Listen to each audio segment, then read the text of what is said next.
Here you go. In the state hardest hit by COVID-19 came one of the strongest warnings this week. We are going to have to change our lives in ways that are uncomfortable if we're going to succeed as a community. It's not quite lockdown in Seattle, but residents say it's pretty close. Our office is pretty much empty. I'm only in for one meeting today, and then I'll go home. I think that's pretty much citywide. Ground zero in the state is the Life Care Center. 22 people connected to the facility have died after contracting COVID-19. More than half of the current residents have tested positive. And the virus has spread well beyond here. We just show you this so we can... Dow Constantine is the chief executive of King County, which includes Seattle.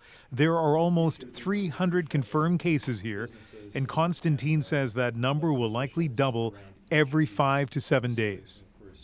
I am concerned for my community and what this will do over the long term. Obviously, the personal tragedies that are happening every day are terrible, and the impact to our economy, to our culture, to the cultural institutions that will be challenged to survive remains to be seen, but is potentially really severe.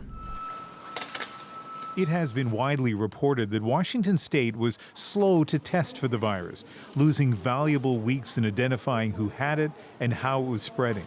There are now more than 500 confirmed cases and 37 people have died. But after falling behind, the state has moved quickly.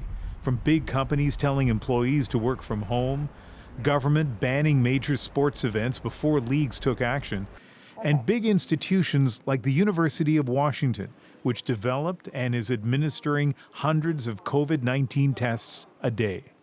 Keith Jerome is the university's head of virology. Yeah, well, I think what's really struck me is how quickly you can go from this being an abstract concern to this being essentially all you think about in a location. Jerome's university closed classroom doors on Monday. Students are now learning online. But take a look at the University of British Columbia today, where classes with fewer than 250 students are still meeting. One of the many distinctions between the impact of COVID-19 in Vancouver and Seattle. It is striking. You see cities that are so close to each other in their geography, so similar to each other in their demographics, but you see very different outbreaks. In places like Wuhan, there was a huge... Vancouver doctor Srinivas Murthy is working with the World Health Organization on COVID-19. He says one of the differences in early response to the outbreak between Seattle and Vancouver was based on access to health care.